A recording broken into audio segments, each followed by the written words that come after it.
The book Hebrews, part 313. I'm Professor Hannes Redlinghuis, the First Assembly of Yafashua in South Africa, Pretoria, Montana, also international. Should you require any of my books which I've written, especially the book What is Your God's Name, which is so important for the time we are living in, because 99% of the Christendom doesn't know their God's name. They don't know it. I'm talking about the original names, not the names that's been created in the 16th century. I'm talking about the names that Yafashua functioned in 2,000 years ago. And his name, and the Holy Spirit's name. Ay, ay, ay. Should you require any of the information of the book, What is Your God's Name? There's also the study, don't miss it. You can contact me at my WhatsApp number, 0722, that's +27 international code, 0722 367 124. Go to my website, https://yafah.co.za. As you can see on the top here. If this is the first time that you are to participate in the study, you are so very welcome. Hallelujah. We're always so glad to have new people. Go to part 1. Start from the beginning because you've missed out on quite a bit of information. Also very important to subscribe to the channel in order to receive the different notifications of all the studies, as well as our TikTok messages. Send this link to your friends and family, those that is dear to you. Make sure at least have a 1611 King James Bible, pen, paper, notepad, ready. Hallelujah. I says paper and notepad, the same thing. Or if you have this, the 1816 restoration of the original Sacred Name Bible, the Rotterdam version, you are very welcome. Welcome to Breakfast with Prof. Hannes. Hallelujah. I'm so excited. I just want to get going. I'm like a racing horse standing in the starting stall. It's all muscle, all excitement. Why? Because we have the opportunity to do what Yahweh Almighty has called us to do, and that is to teach and preach the revelation word of Yahweh our Elohim. Hallelujah. Hebrews chapter 12, verse 6. He says, now, I'm going to read as it's written in the 1611 King James Bible. For whom the Lord couldn't have been written 2,000 years ago, because the name Lord did not exist in the context, because Lord means sun god. The word Lord only came to existence in the 13th century. From whom Yahweh our Elohim. Hallelujah. Listen how sweet it sounds. Sounds like music when we listen at the revelation names. And when we can function in the revelation names. Hallelujah. From whom Yahweh our Elohim loveth. He loves who? His sons and his daughters on earth today. His sons and his daughters on earth today. That is us. He loves us. He loves us so much that he gave his only begotten son, Yafashua, in order to die in our place for our sins. The Bible says he knew no sin. He became sin by dying on a wooden cross, which is actually a Roman cross. Because the Bible says, cursed is he that dies on a cross. And the cross, as we know it, was never meant to be a holy object. Never. Not even when Yafashua hanged on it. Never. It was never meant to be a holy object for anybody to wear around his neck or her neck, or to hang in your car. The cross is a curse. The Bible says, cursed is he who hang on a cross. A cross draws demons and demon powers. Prof, yes. Did you know that the cross played a role already 300 years, the Roman cross played a role 300 years before Yahushua.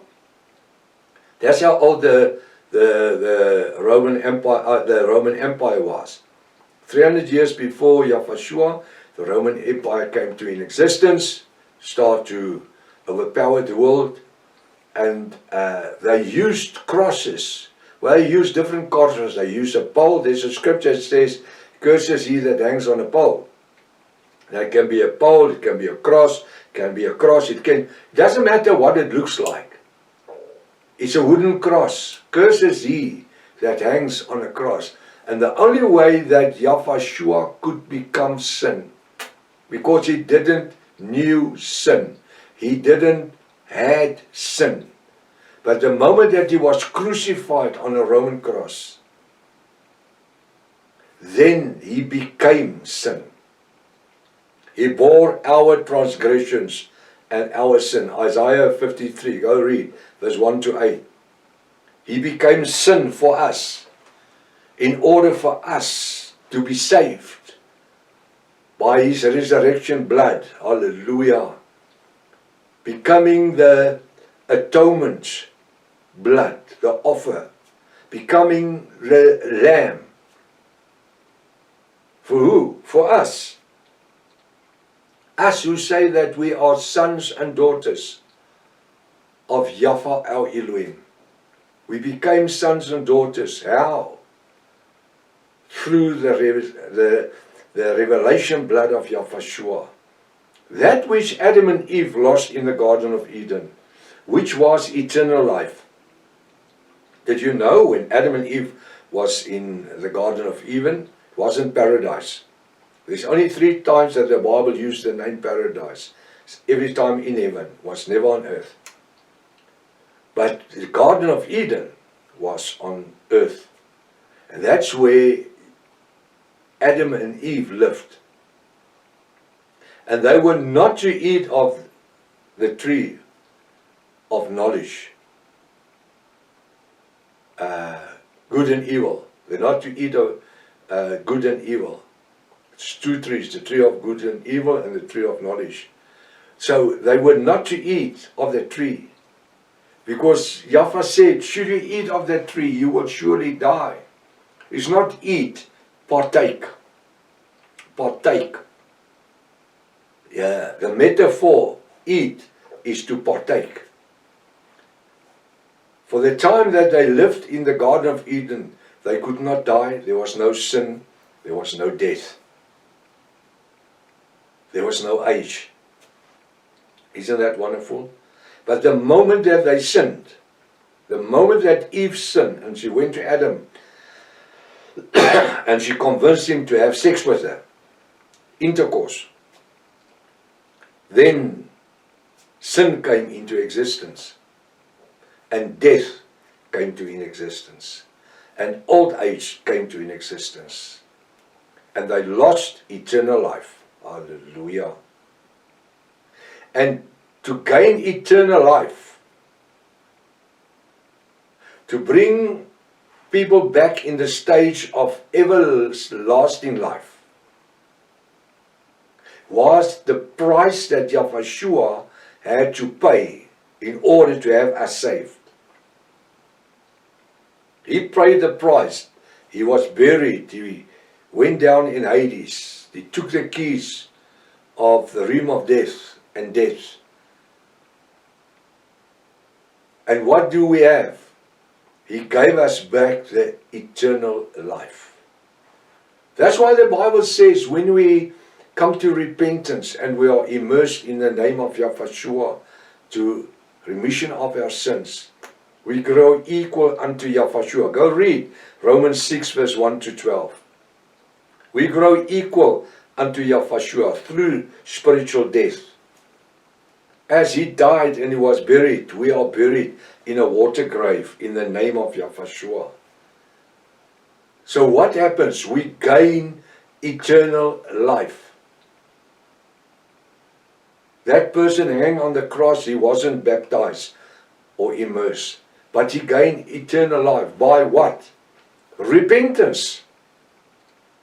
Did you know that that guy had to repent when he hung on the cross?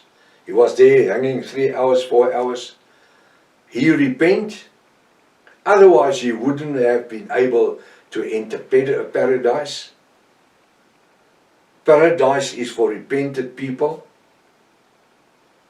But there's a further stage, which is repented people is not necessarily the bride of Yahweh. You need to be clothed, putting on your bride's dress. Galatians 3:26-29. Those who are immersed in Yahweh have clothed them with Yahweh. They put on the wedding garment. This guy on the cross never put on a wedding garment. He received eternal life, living in paradise. He will be part of the wedding occasion, the ceremony, but he's not part of the bride. Those that was immersed, repent and immersed in the name of Yahweh. What does the lady take from the husband when they get married? His name. Those who were immersed in the name of Yahweh has put on Yahweh. Galatians 3:26-29. Don't trust me, go and read it for yourself. And through that, there's no more free man or slave, Jew nor Greek, nor man nor woman. But we are all one in Yahweh, according to the promise of Father Abraham, became heirs. That's the only way that women can be saved. According to the Old Testament, circumcision, women were never saved. They could not be circumcised. But the Bible comes and Yahweh says, I have no desire that you be circumcised by your flesh, but your spirit. Hallelujah. Not by my heart can't be circumcised, but my spirit. Circumcision. Hallelujah. The blood of Yahweh saves us. And what happens with ladies? They need to accept Yahweh as their Messiah, as their King and Savior, and be immersed in the name of Yahweh, like everybody else does. That's why I say there's no man, no woman. Hallelujah. Why? We are all spirit when we will be changed from this earthly into a heavenly body. Hallelujah. In whom Yahweh our Elohim loved as his sons and daughters today on earth. He must be a capital H, because who is it? It's Yahweh. Can you believe it? Because he, Yahweh Almighty, chastened, chastise, and scores every son. That just means that he leads us, that he keeps us to live in total holiness. We need to be prepared to take the consequences. Should it happen that we live out of the boundaries of the scripture. You remember when we spoke about, I think it was Monday, when we spoke about how wide is the road that leads to heaven? My father Nick says, Bible, that's as long as we're in between those two black pages, we're on our way. Now it takes a price. We need to pay the price. We need to live in holiness. Why? Because Yahweh has already paid the price of sin. In order for us who repented and who were immersed in the name of Yahweh to the remission of our sins, to live in holiness. He, capital H, Yahweh Almighty, chasteneth and scoreth every son whom he, that he is a capital H, that's Yahweh our Elohim, receiveth. How is it possible that in one verse, twice when it refers to the creator of heaven and earth, they make it a small h? And you know what? For ages, you were missing this, most probably. If you haven't, it's wonderful. But 99% of people read their Bible as the church taught us, from whom the Lord loveth, chastens and sorteth every son whom receiveth. We were reading the Bible as like a parrot speaks by the way that he was taught. Just to do it like that. Where we were actually meant to study every word, every line. I want to say, study every letter, every word, every line, every verse. Now, are we sons and daughters of Yahweh? Verily we are. Then we need to live accordingly, or otherwise we are going to be scorched. Till tomorrow morning, if it's Father's will. Maranatha. Yahweh is coming back again. Hallelujah.